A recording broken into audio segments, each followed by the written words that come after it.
Okay, so we're going to start off with Unit 1, which is an overview of information systems.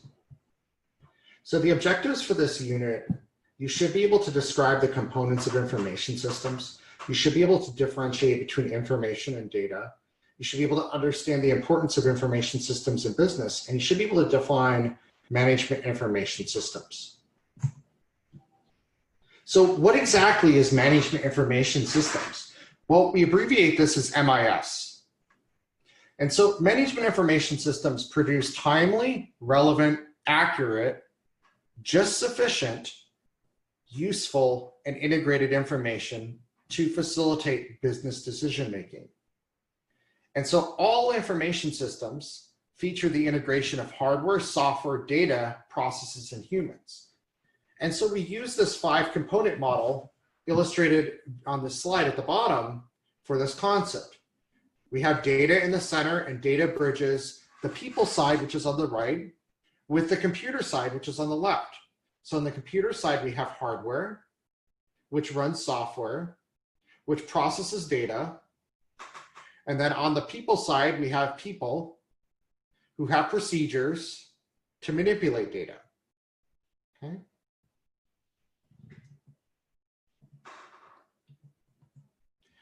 All right, so when we're talking about management information systems, the first thing we do is we have to define our system objectives. Then we have to do data collection analysis. And then finally, we produce information in a useful format to help with decision making. So information systems have the following components. They have data. They have a database. There's a process that then turns that data into information. Okay.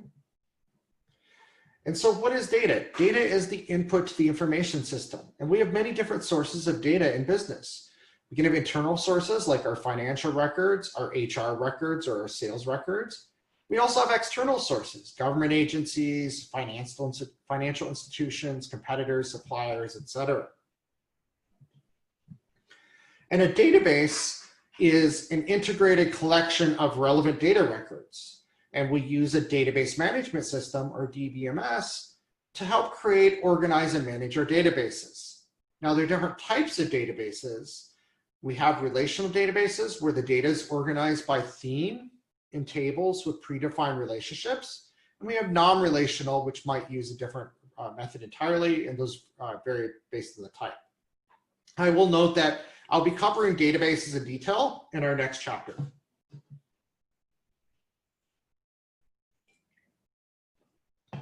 Okay, so databases improve the speed at which employees can gather, process, and interpret data. They also facilitate the automation of business processes. And so processes cut through the noise and they aid us in decision making. These processes can be manual or automated. Manual ones, of course, require human actions, and automated ones are acted upon by computers. And you'd be surprised to know that across all the fields in business, many manual processes can be automated by a computer these days. So these automated processes can be an aid to a human being, or they can fully automate a process and no longer require a human being. Okay? So a good example of this being used in the finance world is robotic process automation. And so in the accounting and finance world, companies will purchase robotic process automation software and build out software robots to perform menial tasks and automate them.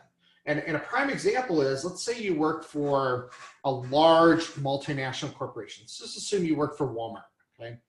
And Walmart gets invoices every single day. Let's just say, for the sake of argument, that they're all on paper, okay? These invoices come in and someone's got to pay them.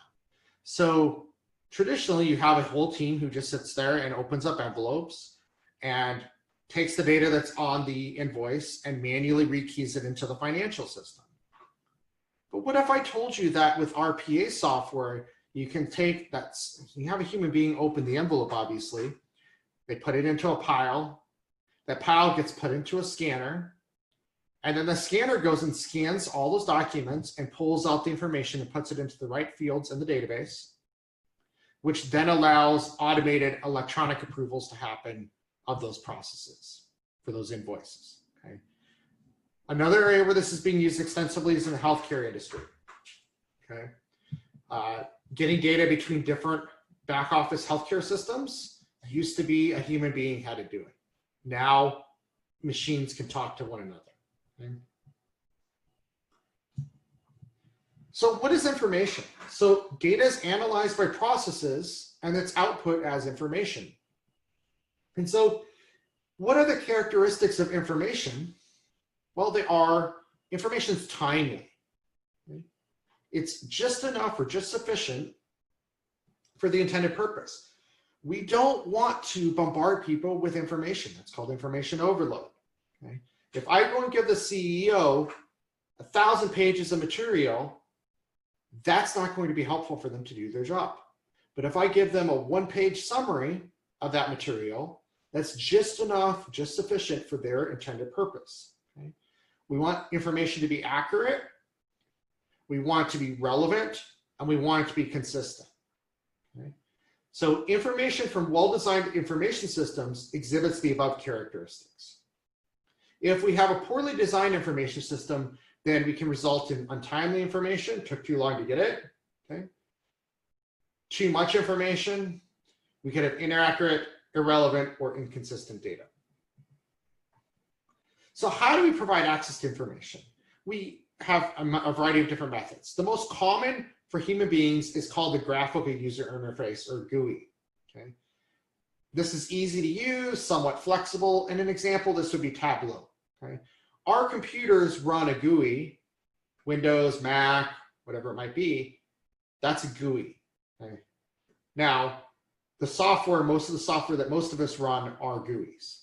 That being said, there are also another form of access to information. That's called a command line interface. And so those of you who do the command line interface homework assignment will learn what that means. Okay? This is commonly used by MIS or IT professionals.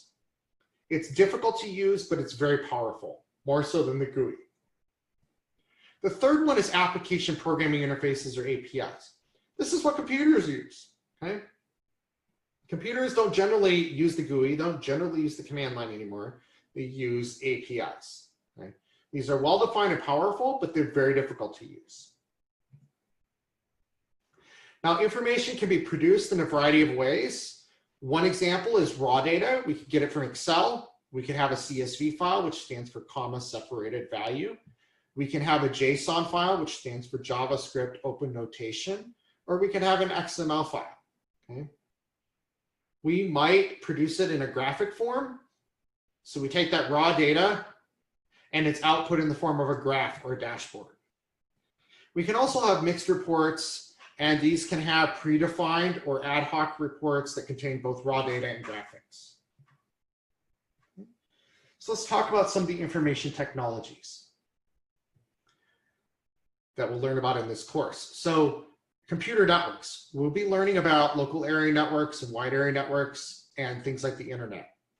We'll be talking about database systems, and some examples of database systems are MySQL, MongoDB, Oracle, and Microsoft SQL. Okay. We'll talk about computers and some examples, laptops, obviously, smartphones, tablets, desktops, obviously, but what about servers? Do you know what a server is? Well, we'll talk about that in this course. Okay. Internet of Things, or IoT, we'll talk about connected cars and smart homes a little bit at the end of the course. And then websites and e-commerce. So information systems, these can enhance our organizational competitiveness. Okay? They enable the management of our firm's finances, HR, supply chain, operations, marketing, sales, manufacturing, and more. Okay?